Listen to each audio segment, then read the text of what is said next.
खुशी तब होती है जब आपके काम को पहचान मिलती है।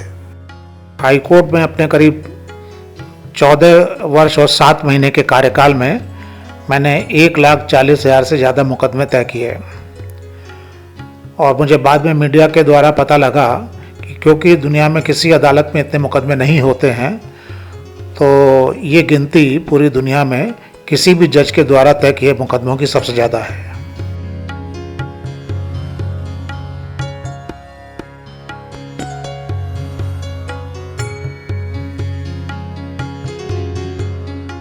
पहचान ऐसे ही नहीं बनती, दूसरे के प्रेरणा स्रोत ऐसे नहीं बना जाता।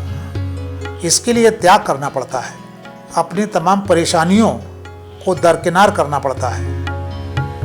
मुझे याद आ रहा है जब मेरे पैर में फ्रैक्चर हुआ, तब भी मैंने अपने काम को तवज्जो दी, खुद को नहीं। तो गेस्ट हाउस के बाहर जो है वो जूट का मैट पड़ा था, तो मेरा पैर उसके कॉर्नर पे पड़ गया और मुड़ गया। तो उस समय तो मैं चला गया, लेकिन होटल में खाना खाते खाते पैर बिल्कुल सूज गया और मुझसे चला नहीं जा रहा था। फिर वहाँ से हम सीधे हॉस्पिटल आए तो पता चला फ्रैक्चर हो गया है। वहाँ पे एक्सरे हुआ, पता लगा फ्रैक्चर हो गया है। तो वहाँ पे उन्होंने एक कच्चा प्लास्टर उसमें बांध दिया क्योंकि पैर में स्वेलिंग हो गई थी। नेक्स्ट डे जो है ये अयोध्या हियरिंग चल रही थी और सीबीआई से कुछ फाइलें सेक्रेटरीट से मंगवाई थी, वो गायब हो गई थी। तो उसकी जांच सीबीआई को दी गई थी। उस मैटर में जजमेंट डिलीवर करना था। तो हालांकि जो हमारे सीनियर जज थे रफ़त आलम साहब, उन्होंने कहा कि ब्रदर आप आराम करिए।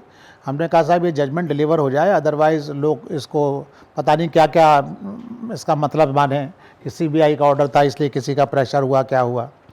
तो मैं प्लास्टर बंधे में ही वो अपने जो हमारे स्टाफ था उसका सपोर्ट लेके, उनका सहारा लेते मैं गाड़ी से बैठ के यहाँ कोर्ट आ गया था।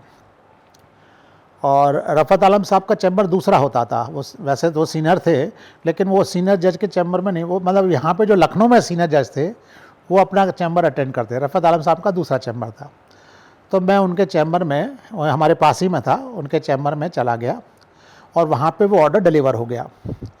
फिर उसके बाद मैंने कहा कि साहब अब मैं आ ही गया हूँ तो हियरिंग भी कर ली जाए, है ना, अयोध्या की, उसको क्यों टाला जाए। तो ये हो कि चैम्बर में ही हियरिंग कर ले। तो वकीलों चैम्बर में आ गए, वकीलों को कोई दिक्कत नहीं थी। लेकिन एक पार्टी के कोई साधु महात्मा जी थे, उनको बड़ी नाराज़गी हुई। साहब ये क्या तरीका है कि आप कोर्ट में नहीं बैठ रहे, जब आप आए हैं तो कोर्ट में बैठिए और वहाँ क्यों चैम्बर में कोर्ट रहे हैं। तो रफ़त आलम साहब उसमें नाराज़ भी हुए कि अरे भाई सुन तो रहे हैं, आपको दिक्कत क्या। फिर कुछ दिनों बाद जो है किसी ने कोई कंप्लेंट करी कि साहब जस्टिस अग्रवाल जो है ऐसे करते हैं, ये ऐसे करते हैं। तो उस कंप्लेंट में उन्होंने कहा कि साहब वो तो ऐसे काम करते हैं कि पैर में इनकी हड्डी टूट गई, प्लास्टर बांध के भी कोर्ट आए और सुनवाई कर रहे हैं। बताइए कोई तरीका होता है काम करने का। तो हम उसको पढ़ के यही सोचे, हमने कहा पता नहीं हमारी शिकायत कर रहा है कि तारीफ कर रहा है। एक दौर था जब हाई कोर्ट में ज़रूरी सुविधाओं की कमी हुआ करती थी। इसके लिए भी मैंने प्रयास किए, कोशिश की और ये कोशिश रंग भी लाई। हर जज के लिए कम से कम 2 स्टेनो होने चाहिए और हाई कोर्ट जजेस के लिए 5 स्टेनो को रिकमेंड किया था मैंने, है ना, 5+1 करके, वो शायद 4 हो गया है ना। वो मुझे जो हमारा पीएस था ना अवधेश, उनके शमशेरी के साथ है, तो उसका फ़ोन वो मेरे पास बल्कि थैंक्स करने आए थे सब लोग कि मान लो जो आपने रिकमेंडेशन किया था वो थोड़ी सी इम्प्लीमेंट हुई है, वो 4 कर दिया है और कुछ पोस्टें भी शायद सेंक्शन होके आ गई हैं। नहीं, हमारे को तो अवनीश अवस्थी ने बताया था कि साहब 5 बटालियन जो है डिस्ट्रिक्ट कोर्ट सिक्योरिटी के लिए एक सेपरेट फोर्स बना रहे हैं हम, वो सेंक्शन हो गई है। और ये भी एश्योर किया था कि साहब फंड्स की कोई प्रॉब्लम नहीं होगी। तो मेरे ख्याल से मेरी लास्ट रिपोर्ट शायद जनवरी 2020 की है। दिसंबर में इंसिडेंट हुआ था ना वहाँ का, जो बिजनौर में कोर्ट में सीजीएम कोर्ट में गोली चली थी। तो उसी समय मुझे उन्होंने माथुर साहब ने कहा था कि ब्रदर आप ही देखिए। तो मुझे तो ये इतना भाई, वो उसके बाद तो फिर मैं रिटायर हो गया, तो फिर मेरे पास ज़्यादा बात ही नहीं थी। लेकिन मुझे ये तो बताया गया था कि वो उन्होंने स्पेशल प्रोटेक्शन फोर्स करके कुछ बनाया तो था डिस्ट्रिक्ट कोर्ट्स के सिक्योरिटी के लिए, तो पोस्ट नहीं किया उन्होंने कुछ भी। मेरी जिंदगी का हर पन्ना पलट रहा है, आप मुझे समझ रहे हैं, मेरा संघर्ष आपने देखा, मेरी मेहनत से आप रूबरू हुए। कुछ और भी बातें हैं, यादें हैं। बात चाहे मेरी दूसरी शादी से जुड़ी हो, वकीलों से जुड़ी हो, बाबूगंज की रेलवे क्रॉसिंग की वो खूबसूरत घटना हो,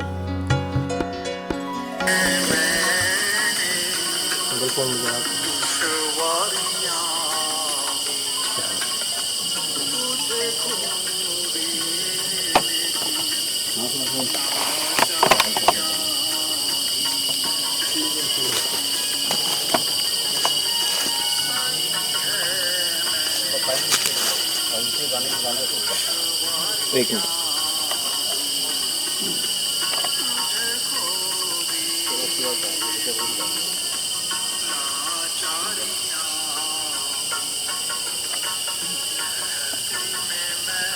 ये मम्मी की कमी तो हम सबको ही घर में ही खलती है।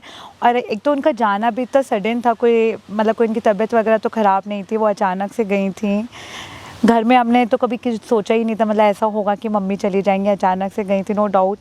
और पापा को भी बहुत कमी खलती है। स्टार्टिंग में तो पापा कुछ बोलते ही नहीं थे, इवन किसी से बात नहीं करते। हमको लगता था कि पापा को सेकंड मैरिज कर लेनी चाहिए, पर फिर ये कि हमारी दादी ही थी जो बोलती थी नहीं बेटा ऐसा नहीं करना है, अभी मतलब अब तुम लोग बड़े हो गए, अब शादी वादी नहीं करेंगे पापा।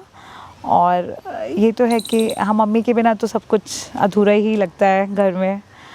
अब बेटी के लिए तो जैसे होता है कि इवन हमें घर भी जाना है, जैसे मायके तो मतलब मायके जाती ज़रूर हूँ, पर मम्मी नहीं है तो अच्छा नहीं लगता है।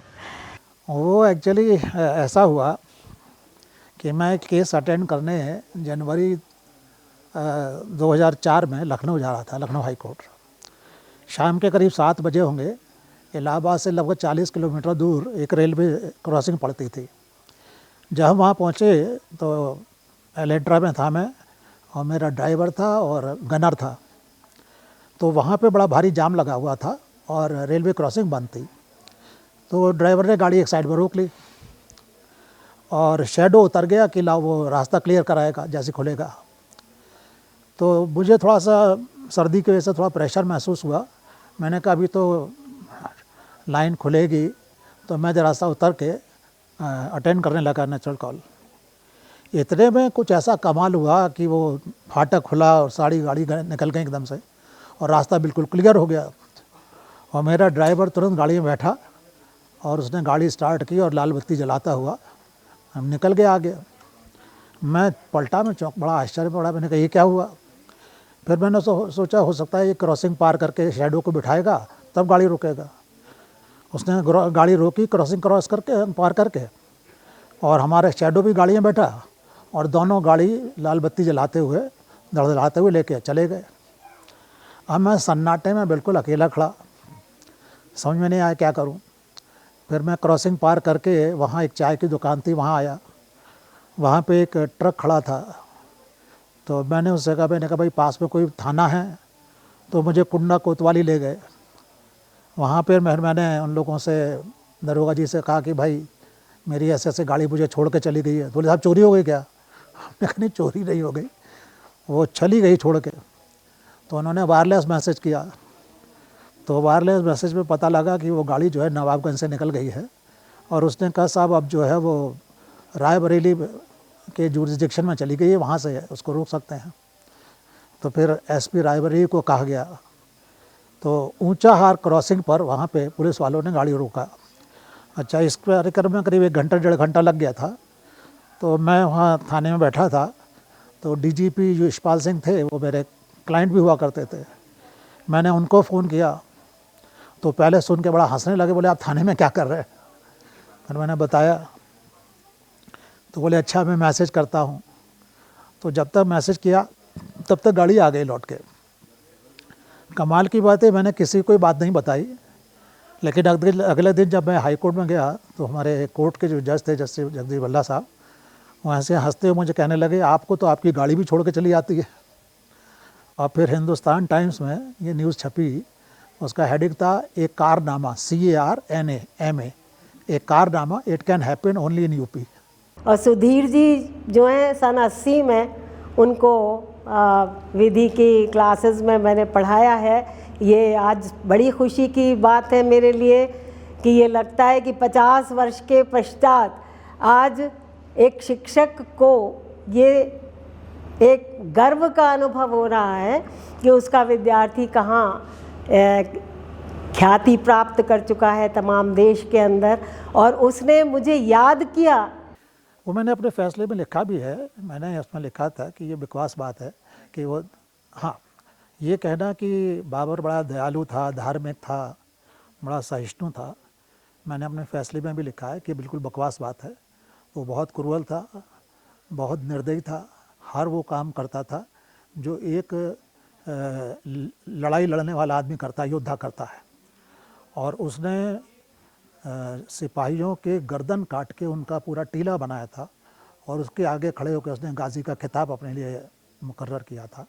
तो मैंने लिखा इसलिए उसमें हर वो खराबी थी जो एक निर्दयी आदमी में होती है, और ये कहना कि बहुत दयालु था बेकार बात है। 2010 में जब जजमेंट होने वाला था तो सितंबर में ही ऐसा शुरू हो गया था कि सितंबर के 3rd वीक से समझिए, क्योंकि पहले 24 सितंबर को जजमेंट आना था। तो उस समय ये हो गया था कि गूगल पे अगर सर्च इंजन पे आप एस टाइप करते थे तो तुरंत उस पर सबसे पहला नाम जस्टिस सुधीर अग्रवाल आता था। जे टाइप करते थे तो जस्टिस सुधीर अग्रवाल आता था। और जिस दिन जजमेंट हुआ था उस दिन तो हमारी एक सेपरेट पूरी लाइन इसके लिए बनाई गई थी, हाई कोर्ट की डाली गई थी, और वो भी क्रैश कर गई थी। यानी करोड़ों ने अरबों की तादाद में उसमें हिट थे पूरी दुनिया से, तो लाइन क्रैश कर गई थी करीब 1 घंटे के लिए। तो मुझे वहाँ के हमारा जो हाई कोर्ट का जो कंप्यूटर स्टाफ था, ऑफिसर था, वो बोला कि सर इस समय तो जो है आपकी टीआरपी जो है शाहरुख खान से भी ऊपर है और आप ही का नाम जो है एकदम से दिखता है। And this situation continued for about मतलब अक्टूबर तक तो ये चला ही चला होगा। फिर भी जो है वो उसके बाद में नंबर 1 पे नहीं आने लगा तो नंबर 2 पे आने लगा। मतलब इसको धीमे धीमे कम होने में थोड़ा टाइम लगा। हाँ, वो एक्चुअली होता क्या है, कई बार कोर्ट्स में ये होता है ना कि वकील लोग बड़ी उल्टी सीधी बहस करते हैं और मतलब समय भी बर्बाद होता है और ऐसा लगता है जैसे जज को बेवकूफ़ समझ रहे हों। अब ये तो आप कह नहीं सकते थे आप हमें बेवकूफ़ समझ रहे हैं। तो मैंने उनसे कहा, मैंने कहा देखिए मैं आपकी काबिलियत पे कोई शक नहीं करता, लेकिन अगर आप मुझे मासूम समझें तो ये आपकी गलती है, मेरी नहीं। तो जजमेंट से पहले काफ़ी टाइम तक एक्चुअली हम लोग कहीं बाहर नहीं जा पाए, कोई मूवीज़ काफ़ी टाइम से नहीं देखी थी। तो जस्ट पहले वाले वीकेंड जब सब थोड़ा रिलैक्स थे तो हमें लगा कि मूवी देखाते हैं। उस टाइम दबंग आई थी, उस समय काफ़ी ब्लॉकबस्टर मूवी थी और टिकट्स भी इजीली अवेलेबल नहीं थे और हमारा शाम को सडनली प्लान बना था। तो हमने सोचा देखते हैं अगर टिकट मिलेगी तो देख के आते हैं। बट हमें ये नहीं पता था कि सिक्योरिटी रीजंस की वजह से वो टिकट सिर्फ हमारे लिए आई नहीं थी, पूरा हॉल हमारे लिए उन लोगों ने खाली करा दिया था। और उस टाइम पे हम लोगों ने सिर्फ 4 लोगों ने हॉल में बैठ के दबंग देखी थी। मैं जब एलिवेट हुआ था तो जो मुझे सैलरी मिली थी पहले महीने की, उससे ज़्यादा कि मैं EMI देता था, और मैंने जो साल का पूरा टैक्स दिया था उतनी मुझे टोटल सैलरी भी नहीं मिली थी, इनकम टैक्स दिया था। तो ये स्थिति मेरी ईमानदार को मालूम था। तो लगभग 1 साल हो गया तो उनको ऐसा लगा कि शायद फाइनेंशियली मुझे कुछ प्रॉब्लम हो रही है। तो उन्होंने मेरी मिसेस से कहा कि मैं चाहती थी कि मेरा लड़का एक बार हाई कोर्ट का जज बन जाए, और अब बन गए, मैंने देख लिया, और अगर आप तुम ठीक समझो तो अब तुम छोड़ सकते हो। तो जब मुझे बताया तो फिर मैंने उनसे कहा, मैंने कहा मम्मी यह कोई गुड्डा गुड़िया का खेल नहीं है, एक बार ही डिसीज़न होता है, बदला नहीं जा सकता। और फिर उन्होंने समझाया, मैंने कहा नहीं सब ठीक है, कोई दिक्कत नहीं है। हाँ, पहले 24 सितंबर को जजमेंट होना था, तो एक मूवी थी अनजाना अनजानी शायद, उसका रिलीज़ होने की डेट वही थी। तो ये एप्रीहेंशन था कि पता नहीं क्या होगा क्या नहीं होगा। तो उन्होंने, जो डायरेक्टर प्रोड्यूसर थे, उन्होंने उसकी डेट उस दिन कैंसिल कर दिया था उसको, और फिर बाद में वो 1 अक्टूबर को रिलीज़ हुई थी। मेरे फादर ने, जब मेरी सिस्टर की 84 में शादी हुई थी, तो एक बोट संगम में डलवाई थी। तो हम लोग क्या करते थे कि छुट्टी के दिन सैटरडे संडे में जो बोट वाला हमारा था ननका, उससे कह देते थे कि जलेबी और दही लेके बोट में रख लेना और कचौड़ी रख लेना। और जाते थे, नहाते थे संगम पे, और फिर उसके बाद वो हम लोगों को घुमाता था। और नहाने के बाद संगम पे बहुत भूख लगती है, मतलब और जगह का मुझे उतना नहीं मालूम, लेकिन आप संगम में गंगा में नहाएं तो आपको बहुत भूख लगेगी एकदम से। तो उसके बाद में जो है बोट में हम लोग घूमते थे और कचौड़ी और जलेबी दही जो है उसका आनंद लेते थे। नैनीताल गए थे एक बार 2003-04 में शायद। उस समय हम दोनों ने बोटिंग ज़रूर की थी। तो उस समय हम लोगों ने वो पैडल वाली बोट ले ली थी। अब थोड़ी दूर चला के वो तो थक गई बोट चलाने में, अब पूरी बोट मुझे को चलानी होती थी। तो हम कहा यार कुछ तो पैर मारो भाई तुम, अरे अब मैं तो थक गई। तो वो बड़ा मुश्किल हो गया उसको वापस लौटा के लाना। मेरे पिताजी ने कभी हवाई यात्रा नहीं की थी, हालांकि उनकी बड़ी इच्छा थी। मेरे जज बनने के बाद मेरी मदर तो मेरे साथ कई बार गई, लेकिन पिताजी 2002-03 में पैरालिटिक अटैक से ग्रस्त हो गए थे, तो इसलिए वो नहीं जा पाते थे। 2017 की बात है, मैंने पापा से कहा, मैंने पापा आप चलिए, आपको मैं हवाई यात्रा कराऊंगा, कोई भी दिक्कत होगी मैं देख लूँगा। तो लखनऊ से हमको दिल्ली आना था, तो सब टिकट विकेट आ गए। तो सुबह करीब हमारी फ़्लाइट 6 बजे करीब थी, 6 साढ़े 6 बजे। तो वो इतना खुश और इतने एक्साइटेड थे कि मेरी बड़ी बेटी रात को करीब 1:30 बजे अपनी बिटिया को थोड़ा सा फ्रेश कराने उठी होगी, तो उसने देखा कि बाबा के कमरे में लाइट जल रही है और दरवाज़ा खुला हुआ था। तो वो गई देखने, तो बाबा जो है वॉशरूम में शेव कर रहे थे। तो उसने कहा बाबा क्या कर रहे हैं? बोले अरे शेव कर रहा हूँ, तुम्हें मालूम है ना सुबह हवाई जहाज़ से जाना है। तो सुबह 6:30 बजे की फ़्लाइट के लिए वो रात को 1:30 बजे शेव करके मतलब बैठ रहे थे, इतना एक्साइटमेंट था, बहुत खुश थे। और सुबह 5 बजे जब हम तैयार होने के लिए शुरू हुए, वो ऑलरेडी तैयार होके आके बैठ गए थे। फिर हम हवाई जहाज़ से दिल्ली तक आए। मैंने दिल्ली जब पहुँच के उनसे पूछा, मैंने पापा कैसा लगा? बड़े खुश थे, बोले बहुत अच्छा लगा, लेकिन जहाज़ की जो फ़्लाइट थी थोड़ी कम देर की थी, बहुत छोटी थी।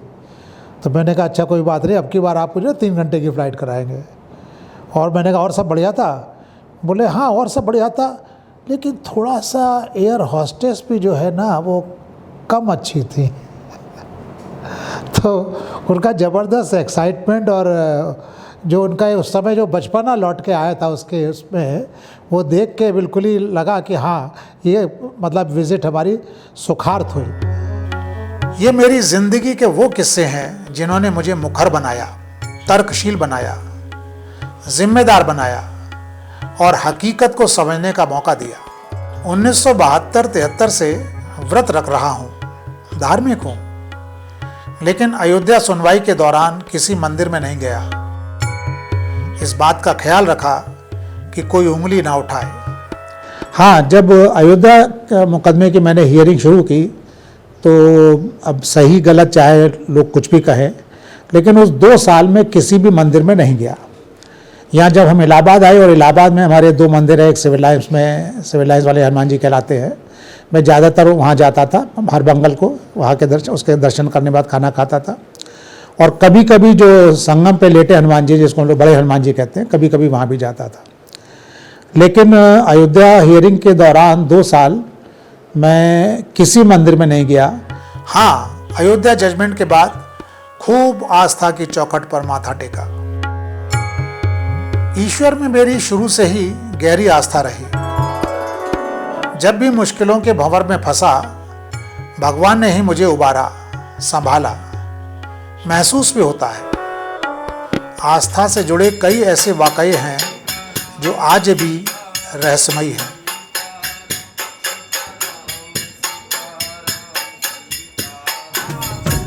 तेरी यादों का दिया अभी जला रखा है, अभी जला रखा है। तेरी यादों का दिया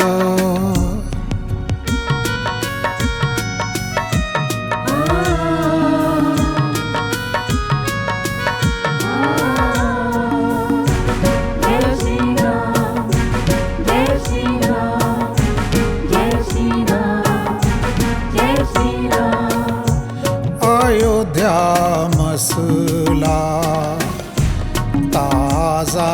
सवाल था, आस्था से भी जुड़ा एक सवाल था। अयोध्या मसला ताजा बवाल था, आस्था से भी जुड़ा एक सवाल था। तब तुमने ही मेरा रखा ख्याल था, रखा ख्याल था। तेरी यादों का दिया अब भी जला रखा है, अब भी जला रखा है। तेरी यादों का दिया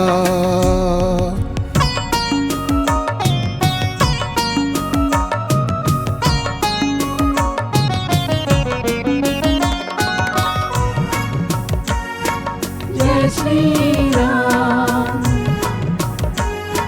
जय श्री राम।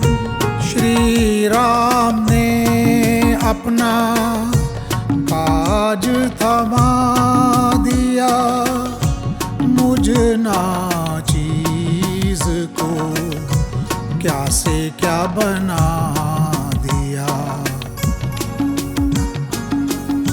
श्री राम ने अपना काज थमा दिया, मुझ ना चीज को क्या से क्या बना